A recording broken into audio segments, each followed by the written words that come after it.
Hi, Drew Dad. I just wanted to do a short video on a conversation about what it was like growing up with so many relatives around. Something, unfortunately, you guys really have never been had the privilege of. Even when we moved back to Wisconsin, there was, you know, everybody was gone. They'd passed. I remember from a young age, as far back as I can remember, there always being these relatively big family gatherings. I say big, it was, on the Miller side, it was, of course, my grandma, Grandpa Miller, and occasionally, some of my Grandma Miller's relatives or most of Grandma Miller's relatives have moved away to different places. He was the youngest of 8, so they were all, grown, and obviously, he was quite old by that point in time. But they had all made lives elsewhere. Some had retired elsewhere, Florida, Arizona, so forth. But there was Uncle Dean, Uncle Don, Uncle Dean, Aunt Sandy, and then when Don and Sandy got married, there was their kids, Jody, Jeffrey, Julie, and then and Jeffrey lives in Waterford now. I don't know if you guys knew that or not, but Jeff and Tammy and their kids, and then it's like Jody and Julie, and then Doris. Doris had a husband, and then she had a different husband, and then she had a boyfriend and a different boyfriend, and she had a lot of different folks in her life, and 2 children, Philip and Joel, and then Uncle Dean, a bit of the black sheep, for lack of a better term. Single guy all his life. I was kind of wonder sometimes if he wasn't a frustrated gay man, but of the wrong generation. But he was there as well. And of course, on my mom's side, I had my grandparents, my Grandma Elaine and Grandpa Frank when I was young, and then of course he passed away. And there was Grandpa Glenn and his clan, 4 kids. My uncle Don, my great grandparents were still alive, and of course, then my uncle Don and his aunt and his wife Vera, and their kid, their child Pam, who's a year older than me, and also tall. For those of you that don't know, she's 6'2". So we would always have these gatherings, and oftentimes it was always the communal cooking where my mom would make something, and Grandma, if it was Grandma Miller would make something, and then, a few things. And then on the other side, it was always, like my Grandma Elaine would make something, and my great grandma would make something, and and we would have these family gatherings, and where they would shift. Like you'd have like Easter one year one place, Easter next year, the other side of the family, and then back and forth. And then Christmas was like Christmas Eve one place, Christmas Day the other side of the family. And they just, they were of a generation that, as my mom said frequently to us, children are to be seen and not heard. So, and that was her, how she was raised, and that's how she, how she wanted us to be managed. So we were to go in the corner and play quietly, and which was not always happening. Always a level of conflict and stress between the kids. Not at my grandpa, it was just Pam. And Pam's thing was she always wanted to play Hi-Ho Cherry-O, which was a game. And I and my brothers, my brothers cared so much. I always wanted to play Barrel of Monkeys. There was a bunch of, I don't know if they're still around, but they're monkeys with their arms are hooked, and you had to pick one up with the next one, and so on and so forth. And I was never any good at it, but it was a lot more fun than Hi-Ho Cherry-O, in my opinion, at that time. Yeah, so there was always a lot of talking and a lot of cocktails. It was very much the cocktail time, and Manhattans and old fashions and martinis, and it was just fairly common. And it's funny because at the time, what child really appreciates the the depth and the breadth of the history, family history, local history, even interpretation of national and international history that existed in that place and in that time.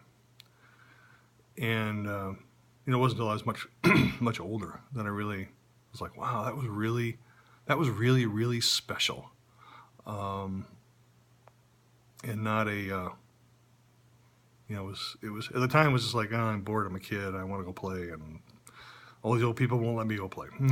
uh, but like in retrospect, it was like, wow, what a what an understanding of our history that was there. And I tried to catch some of that as I got older, but just time and distance, and just didn't make that happen. Um, I did manage to put my Grandpa Miller and your Opa, Eric David, um, onto video at one point in time. So they exist someplace. I don't know where they're at. I don't have them, so I'm assuming Angelique has them. So, um, but yeah, we're trying to do that.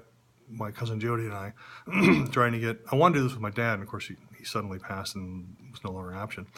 But trying to get my dad, and, Uncle Don and Aunt Sandy, and not so much Aunt Sandy's Aunt Doris, into the same room and just kind of talk about growing up and family and just things that we can capture and then hold for other generations, because names and dates and places and relationships and stories, along with the stories which we lose, just the facts are hard sometimes to hang on to. Um, so that's kind of a plan for Jody and I. We kind of want to get that done at some point. But yeah, and the other thing that was amazing to me was, in retrospect, and I didn't realize how much of a value it was to me until just recently, um, is how they dealt with family. That wasn't always so much fun to have around. Um, or was a problem, or would cause a problem, or cause drama, or and I mean, right on down the line, from my great grandparents to my grandmother, both sides of grandparents, my parents. The concept of family always be there, family is family. Um, when everything else is gone, you have family. I don't know that if I had a quarter for every time I heard that, or saw it demonstrated. Um, Uncle Dean was kind of obnoxious, and liked to drink a lot, and knew it all, did it all, had an opinion about it all, and he, especially the more he got, more refreshment he had, the more he would tell you about it. And the louder he got, and the more obnoxious he got. And my mom just could not. I would say she couldn't stand him, but she wouldn't put up with it. And so those two had a kind of a running conflict. But he got invited every holiday. He was invited. Didn't often show up. Strangely, the ones who actually got along, you wouldn't think they would, because my grandma Elaine she had a pretty sharp tongue, and she would tell you something if she had something to say. She was not shy, and but she and Dean really got along well, strangely enough. They sparred, but they sparred for the fun of sparring. And kind of wrote each other off as well. Whatever. That's Elaine, or that's Dean. Um, you know, my cousin Philip. You know, he was a drug addict and a convicted criminal, and but he got invited to every family gathering. Didn't often show up, but he was invited. And as long as he behaved, you know, he could stay. Same with Dean. My Aunt Vera, bless her. I mean, she got a couple of brandies in her, and that was not a good mix for her. She had very opinionated, in a very confrontational and German sort of way, if you know what I mean. But yeah, I mean, obviously she was invited to every family gathering. So that was the value of family is something that I wished I could have imparted to my kids in a greater way. Probably wasn't really going to happen because of, well, for lots of reasons, but proximity being one of them, or lack of proximity. But yeah, so big family gatherings, lots of eating and talking and sharing, and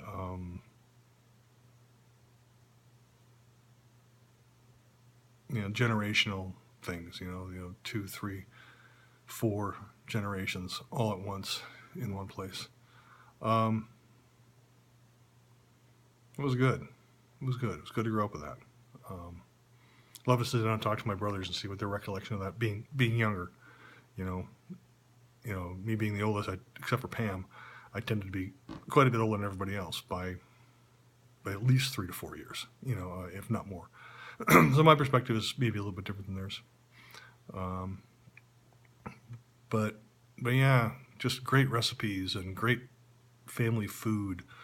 The question in our family was never who got the jewels. There really weren't any jewels to have, but who got the recipe boxes? I think Paul has Grammy Lane's and Gus has great grandmas, or Pam might have great grandmas, and then like Gus has mom's, I think.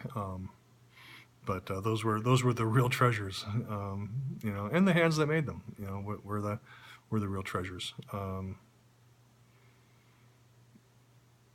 Yeah, picnics were the same way. We had a lot of picnics too, lots of family picnics, Memorial Day picnics, Labor Day picnics.